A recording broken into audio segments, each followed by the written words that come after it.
전 헤비급 챔피언 무하마드 알리에게 기자가 물었습니다. 시합하기 전에 두렵지 않습니까? 대답합니다. 두렵습니다. 뜻밖의 이야기를 했습니다. 그러면서 계속적으로 이런 이야기를 합니다. 시합을 앞둔 전날이면 너무나 긴장되어서 나는 잠을 이룰 수 없습니다. 그러면 나는 경기장을 찾아갑니다. 아무도 없는 사각의 링 위에 올라 나는 텅 빈 관중석을 바라봅니다. 눈을 감으면 관중들의 함성이 들려옵니다. 나는 잠시 섀도우 복싱으로 몸을 풉니다. 섀도우 복싱은 혼자서 이렇게 하는 거죠.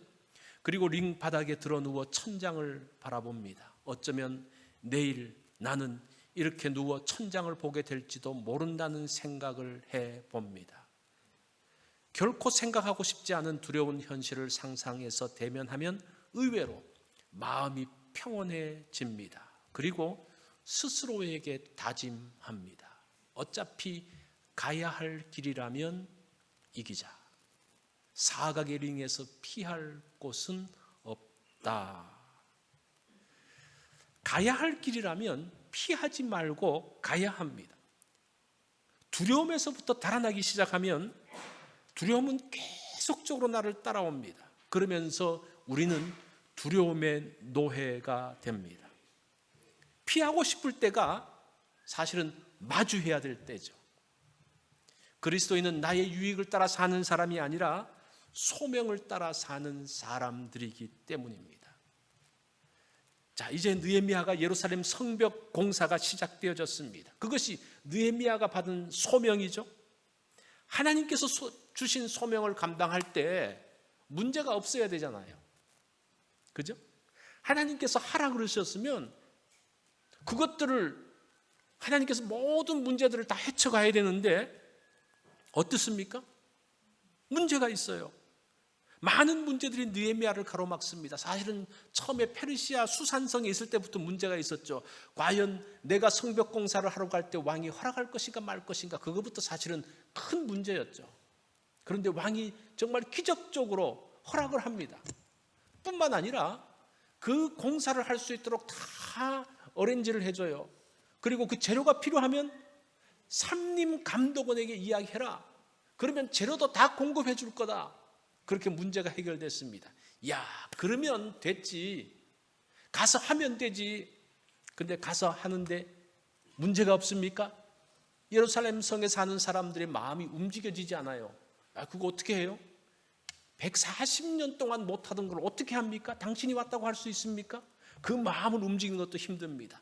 그래서 설득을 해서 그 사람들의 마음을 움직였습니다. 그러면 끝입니까? 또 주변 사람들의 반대가 있기 시작합니다. 하나님께서 주신 소명을 향해서 나아갈 때에 사실은 많은 문제와 어려움이 있습니다. 잘 들어보십시오. 하나님은 장애물을 없애는 것이 아니라 그것을 감당할 수 있는 힘과 지혜를 주십니다. 이거 여러분 기억하셔야 돼요. 이거 혼돈해가지고 낙심하는 사람들이 많습니다. 이것 때문에 시험 드는 사람이 많습니다. 하나님 하라 그래 놓고 왜 어려움을 주십니까? 왜 이렇게 길이 막힙니까? 라고 낙심하는데 사실은 하나님께서는 그 문제를 해결하기보다는 그것을 감당할 수 있는 힘과 지혜와 능력을 주신다는 거예요. 그 원리를 알아야 됩니다. 이게 성경의 원리예요. 하나님께서는 계획을 세우시고 도우시지만 그 일은 누가 합니까? 사람이 해야 됩니다. 가나안 땅을 하나님께서 이스라엘에게 허락해 주셨습니다. 그러면 그 땅을 얻기 위해서 애굽에서 나와야 돼요.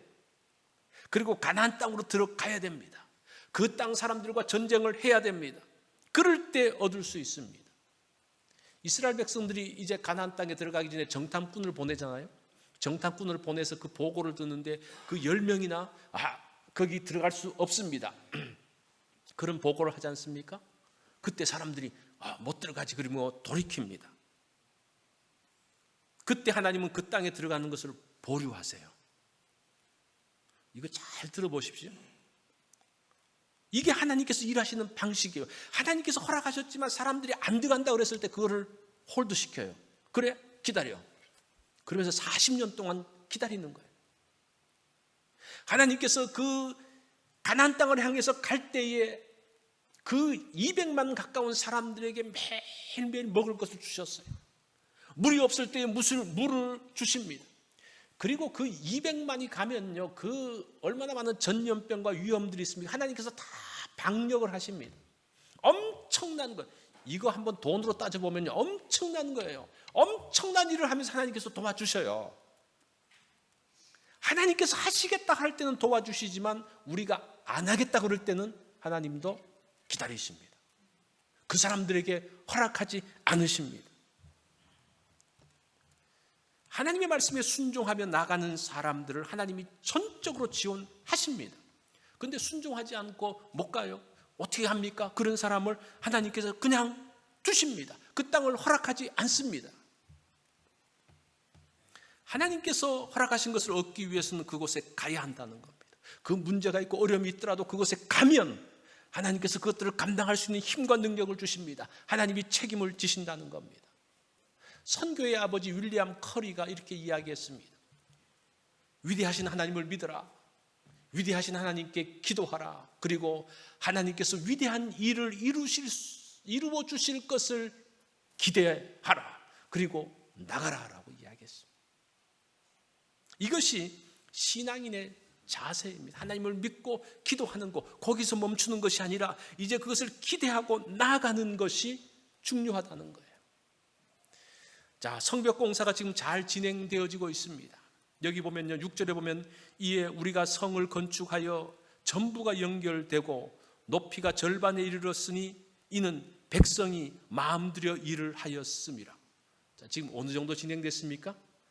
그 무너졌던 성들이 이제 다 연결이 됐다는 거예요. 절반 올라왔다는 거예요. 이 절반이면 얼마일까? 한 1.5m 이상은 됐을 것 같아요. 그죠? 한 이 정도는 쌓았습니다. 다 이어졌어요.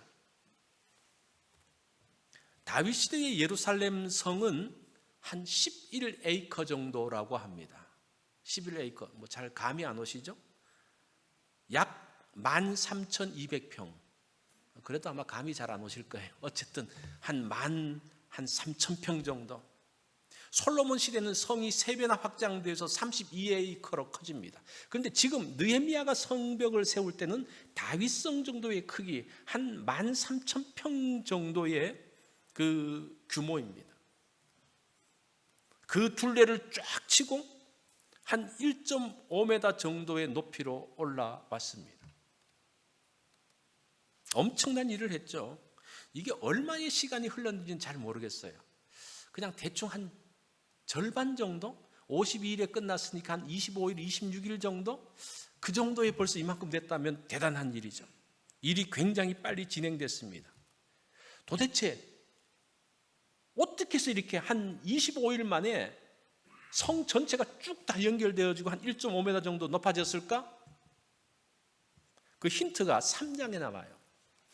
3장 1절을 보면 그때의 대제사장 엘리야십이 그의 형제 제사장들과 함께 일어나 양문을 건축하여 성별하고 문짝을 달고 또 성벽을 건축하여 한메아 망대에서부터 하나넬 망대까지 성별하고, 여기서 성별이라는 단어에 주목을 해야 됩니다. 이 성별이라는 말은 자기 자신을 성별했다는 말입니다. 다시 말하면 지금 예루살렘 성을 건축할 때 42개 구역으로 나누거든요.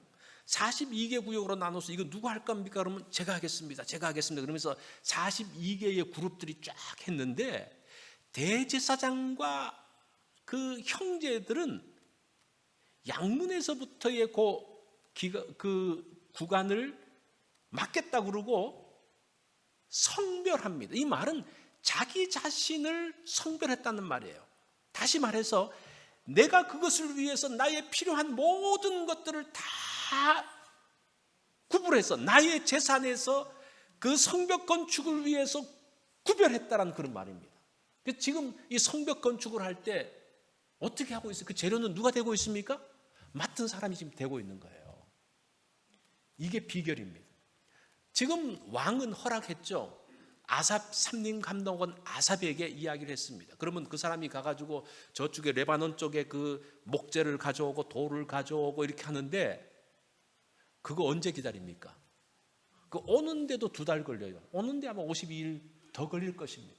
그렇게 기다리지 않고 자기들이 헌신해서 그냥 하는 거예요. 그러니까 52일 만에 끝난 거예요. 여기서 성벽 건축의 중요한 원리가 나옵니다. 많은 분들은 이것에 대해서 주목하지 않고 그냥 지나가는데, 사실은 성벽 원리에서 가장 중요한 것은 느헤미야의 리더십도 있지만 가장 중요한 것은 성별입니다. 자신의 것을 구별하여 드리는 것입니다. 그 자원하는 일들로 인해서 이것이 금방 끝나고 마무리되어졌던 것을 보게 됩니다. 어차피 가야 할 길이라면 기쁨으로 자원하는 것이 축복인 것을 오늘 본문이 말씀을 해주고 있습니다. 자, 그러면서 한 절반 정도가 진행을 되니까 그 주변 사람들이 어떻게 말합니까? 1절을 보면 산발랏이 우리가 성을 건축한다 함을 듣고 크게 분노하여 유다 사람을 비웃으며, 이 성벽 건축을 하면서 이 산발랏이 가장 반대합니다. 이 사람은 호른 사람, 모압 사람으로서 모압 지역의 호른 땅의 사람이죠. 그리고 사마리아 총독입니다. 그 사람이 크게 분노하면서 비웃습니다. 자, 방해 전략이 나오는데 첫 번째 전략이 심리전입니다. 이 산발랏이 뭐라고 말합니까? 2절에 보면 자기 형제들과 사마리아 군대 앞에서 일러 말하되 이 미약한 유대 사람들이 하는 일이 무엇인가? 스스로 견고하게 하려는가? 제사를 드리려는가? 하루의 일을 마치려는가? 불탄 돌을 흙더미에서 다시 일으키려 하는가? 하고 여기에서 5개의 조롱이 나와요. 요거를 보면 미약한 사람들이 하는 일이 뭐냐? 힘도 없는 것들이 뭘 해? 뭐 이런 말이에요. 스스로 견고하게 하려느냐? 너희가 성만 지으면 힘 있어 보여? 웃기지 마라. 제사 드리려는가? 제사 드리려고 그 공사할 필요가 뭐가 있어? 하루에 필요하려는가? 너희들은 해봤자 하루 정도 일하고 끝날 거야. 뭐 그런 말이에요. 불탄 돌을 흙더미에서 다시 일으키려는가? 무너진 성벽돌을 흙더미에서 꺼집어내는데 그거 다 쓰레기야. 그거 가지고 견고한 성을 지을 수 있겠어? 그러면서 조롱해. 그 2절 하나에 5개의 조롱이 나옵니다. 옆에 있던 도비야가 뭐라고 말합니까? 이 도비야는 암몬 사람이죠. 저들의 건축하는 성벽은 여우가 올라가도 곧 무너지리라. 이 여우가 굉장히 조심스럽게 다니는 짐승이라고 합니다. 고양이 걷는 거 보면 굉장히 조심스럽게 걷죠, 그죠? 이 개하고는 다르잖아요. 여우가 그렇대요. 굉장히 살금살금 걷는데, 이 여우가 살금살금 걷는 여우가 그 성벽에 올라가도 무너져 버릴 거야. 이거 뭐 굉장한 조롱이죠. 이 비웃음은 사람들을 낙심하게 만듭니다. 이야기를 들으면서 화가 납니다. 근데 다시 생각해보면 그 말이 맞는 것 같기도 해요. 그러니까 더 화가 나는 거죠. 야, 정말 그런 것 같기도 하고. 그러면서 혼돈이 일어납니다. 집중하지 못합니다. 이것이 사탄의 전술입니다. 누군가를 비웃어 혼란하게 하는 것, 이게 사탄이 쓰는 전술에 말려드는 거예요. 그 말을 듣고 실제 유대 사람들이 분노해요. 이 4절을 보면 그 내용이 나오는데, 원하건대 그들이 욕하는 것을, 이 욕하는 것이 무슨 거냐, 이 단어를 찾아보니까요, 열이 나서 뒤집어지는 상황을 이야기해요. 그래서 성경 전체를 찾아보면, 제가 몇 군데만 찾아봤는데 몇 군데만 말씀을 드리는데, 창세기 30장 23절에 보면 세겜 땅에 갔다가 야곱의 딸 디나가 강간을 당합니다. 그 이야기를 듣고 그 오빠들이 화가 나서 우리가 수치를 당했다. 이 수치라는 단어하고 욕하고 똑같은 단어인데, 이 수치는 뭡니까? 자기 지금 동생이 강간을 당해서 지금 그렇게 했는 걸 보면서 이 뒤집어지잖아요. 그 상황이에요. 그 말을 들으면서 꼭 야곱의 아들들이 했던 그 모습, 사무엘상 17장 26절에 보면 골리앗과 다윗의 싸움인데, 다윗이 보니까 골리앗이 막 하나님의 백성들 욕하는 걸 보면서 뭐라고 말하는 거 아니? 이스라엘의 치욕을 제거해 주겠다. 저 이스라엘을 모욕하는, 이스라엘 사람들을 뒤집어 놓고 있는 저 골리앗 내가 처리해 줄 거야. 그때 이 단어를 써요. 사무엘상 25장 39절에 보면 나발과 다윗에서 나오는데, 이 다윗이 나발의 양떼들을 보호해 주잖아요. 그래서 이제 그 양털을 깎는 날, 그 잔치날 가가지고 이제 우리도 당신들을 보호해 줬으니까 먹을 걸 달라 그러니까 거절을 해요. 그 다윗 누군데? 그러니까 다윗이 화가 나서 그 함께 있는 군대들을 끌고 칼을 가지고 나발을 치러 갑니다. 왜 치러 가요? 그 말 듣고 열받은 거죠. 그 비웃음을 듣고 정말 이런 것 같은 막 화가 올라오는 거예요. 분노가 올라오는 거예요. 여러분 그럴 때가 있죠, 그죠?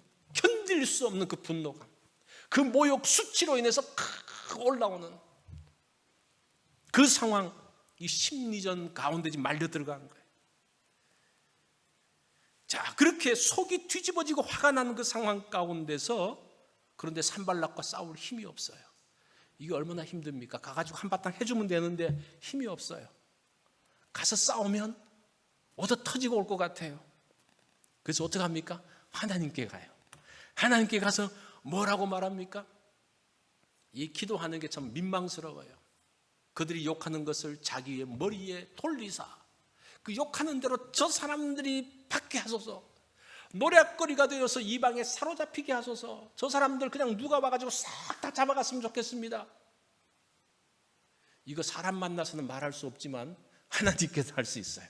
이게 우리가 이런 심리전에서 대항하는 방법이에요. 우리가 결코 그 사람들하고 부딪히면요 안 돼요. 이길 수가 없어요. 되로 주고 말로 받아요. 그런데 하나님께 가서는 말할 수 있어요. 그 다윗의 그 시를 보면요, 시편을 보면 탄식의 시가 많이 나옵니다. 그 시편 보면 이렇게 기도해도 돼? 막 원수들을 욕하는데 보면 기가 막히게 욕하잖아요, 그죠? 다 저 아들들까지 그냥 다 망하게 해주십시오. 이런 기도를 막 해요. 이게 탄식의 시인데 하나님한테는 그럴 수 있다는 거예요. 이게 지금 그런 심리전 가운데 있을 때에 우리가 다른 사람한테는 그렇게 반응할 수 없고 혼자만 끙끙 앓을 때에 하나님께 나가서 기도하면서 탄식하면서 하는 것, 그게 그것들을 이길 수 있는 방법이에요. 자, 그렇게 하니까 하나님께 호소하니까 그것들이 해소가 됩니다. 그러니까 그 심리전에 말려들지 않으니까 두 번째 전략을 씁니다. 두 번째 전략이 뭡니까? 물리적인 공격을 합니다. 7절을 보니까 산발락과 도비아와 아라비아 사람과 암몬 사람들과 아스돗 사람들이 예루살렘 성이 중수되어 그 퇴락한 곳이 수보되어 간다함을 듣고 심히 분하여 다 함께 꾀하기를 예루살렘으로 가서 쳐서 요란하게 하기로. 이 산발렛이 사람들을 모아요. 지금 느헤미야가 사람들을 모아서 잘하는 것처럼 그 반대자들도 사람들을 막 모읍니다. 사람들이 막 모이기 시작해요. 처음에는 산발락과 도비아로 시작했는데 아라비아 사람이 붙었죠. 여긴 보니까 아스돗 사람들이 또 붙습니다. 이 아스돗 사람들은 블레셋이거든요. 그러면서 지금 북쪽에는 산발랏, 사마리아가 있죠. 동쪽에는 암몬, 도비아가 있죠. 남쪽에는 아라비아 사람들이 있죠. 서쪽에는 누가 있습니까? 블레셋 사람들이 있으면서 포위를 했어요. 그러면서 이제 이 예루살렘은 그 주변의 반대자들로 뺑 둘러싸이는 그런 상황입니다. 그래서 뭐라고 말합니까? 요란하게 하자. 이 말은 무슨 말인가 하니 11절 보면 그들이 알지 못하고 보지 못하는 사이에 우리가 그들 가운데 달려들어 살육하여 그들을 죽이자고 그래요. 기습 공격을 준비하고 있습니다. 여기서 드는 의문이 하나가 있는데 지금 이 느헤미야가 와서 성벽 공사하는 것은 페르시아 왕의 허락하에서 되어지고 있어요. 그런데 이 사람들이 저렇게 반대하고 죽일 수 있는가? 있어요. 이 역사를 보면요, 이 성경에도 그 역사를 보면 이스라엘이 바벨론에 의해서 멸망당하잖아요. 멸망당하고 포로들을 다 잡아갑니다. 그리고 바벨론에서 총독 그달랴를 세웁니다. 그래서 그 지역을 그달랴가 다스리는데 이스마엘이라는 사람이, 이 사람이 원래 왕족의 후손인데 사람들 한 10명 정도를 데려와서 그달랴를 죽여버려요. 바벨론 왕이 세운 총독을 죽여버립니다. 이 일들이 있을 수 있어요. 지금 이 느헤미야는 예루살렘 총독으로 온 거거든요. 지금 현재 상황에서 그럴 수 있다는 거예요. 그러니까 변방에서 일어나는 일은 왕의 명령보다 뭐가 먼저 갑니까? 주복이 먼저 가고 무력이 먼저 가는 그런 상황입니다. 이에 대한 느헤미야의 대비책이 뭡니까? 9절을 봅니다. 우리 9절 다 같이 한번 읽어볼까요? 시작. 우리가 우리 하나님께 기도하며 그들로 말미암아 파수꾼을 두어 주야로 방비하는데 이제 기도하면서 준비합니다. 물리적인 일을 당할 때에 심리적인 부분은 기도로 끝났는데 물리적인 공격들을 당할 때는 기도도 하지만 그에 맞설 준비를 하고 있습니다. 무디가 배를 타고 여행을 하는데 사람들이 몰려와서 말합니다. 무디 선생님 큰일 났습니다. 지금 저 배 뒤편에서 불이 나고 있어요. 기도해 주세요. 그러니까 무디가 그렇게 이야기합니다. 가서 불을 끄면서 기도합시다. 이게 정상적인 거예요. 스펄전도 그렇게 이야기합니다. 모든 것이 하나님께 달려있는 것처럼 기도하라. 하지만 준비할 때는 모든 것이 너 자신에 있는 것처럼 일하라. 기도와 행동이 함께 가는 겁니다. 기도하며 하나님을 의뢰하는 사람은 그 일을 위해서 수고하고 헌신하는 것을 보게 됩니다. 이게 지금 이 느헤미야의 대비, 물리적인 공격에 대한 대비책, 기도하면서 함께 준비를 하고 있습니다. 그때 하나님의 역사가 나타납니다. 12절을 보면 그 원수들의 근처에 거주하는 유다 사람들도 그 각처에서 와서 10번이나 우리에게 말하기를 너희가 우리에게로 와야 하리라. 여기서 근처라는 단어가 그냥 옆에 사는 정도가 아니라 그 사람들의 편인 그런 뜻이에요. 그러니까 지금 유다 지파, 유다 사람들 중에서도 산발랏의 편에 붙어 있는 사람들이 있었어요. 그래서 느헤미야가 처음에 와가지고 3일 만에 성벽을 돌 때 어떻게 돕니까? 누구에게도 말하지 않고 자기 부하들만 데리고 돌아요. 이 사람들 믿을 수 없는 거예요, 사실은.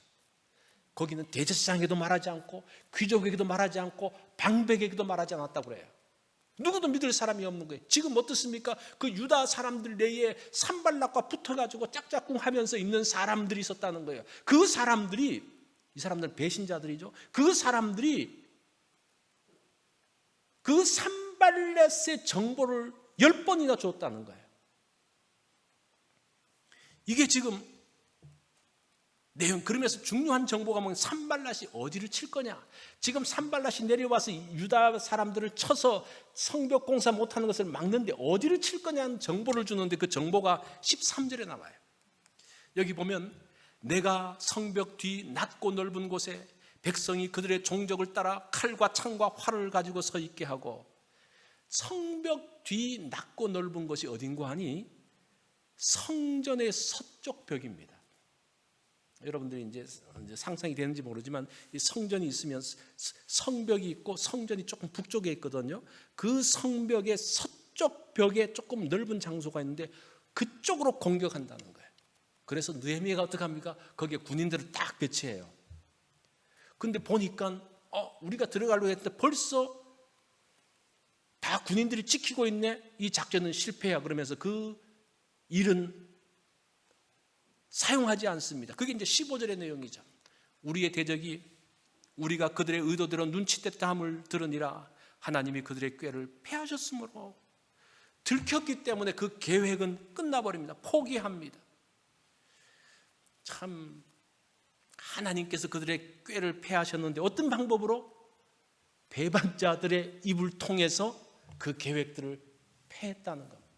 사실은 이 사람들은 한 번 더 뒤에 가서 또 문제를 일으켜요. 그렇지만 원타임으로 이 사람들이 쓰임을 받습니다. 이게 하나님의 방법이죠. 그리고 이제부터는 한 손에는 연장을, 한 손에는 무기를 들고 일하기 시작합니다. 그러면서 예루살렘 성 안에 느헤미야가 거기서 잠을 자기 시작을 해요.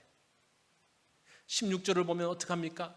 그때로부터 내 수와 사람들의 절반은 일하고 절반은 갑옷을 입고 창과 방패와 활을 가졌고 민장은 유다 온 족속의 뒤에 있었으며, 수하의 절반, 느헤미야의 수하는 누군가 하니 페르시아에서 함께 왔던 왕궁 수비대예요.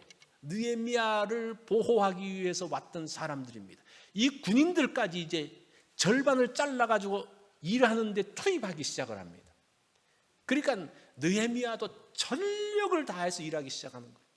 이 군인들은 느헤미야를 지키고 주변을 지키는데 이 주변 지키는 것을 줄여놓고 그 사람들마저도 일을 하게 합니다. 그래서 막 전력으로 하는 거죠. 그러면 끝난 것일까요? 또 어떤 문제가 있을까? 5장에서 또 새로운 문제가 일어납니다. 자, to be continue. 다음 주에 또 이 스토리가 시작될 거예요. 자, 태양이 클까? 쿼러 동전이 클까요? 어떤 게 더 클 것 같습니까?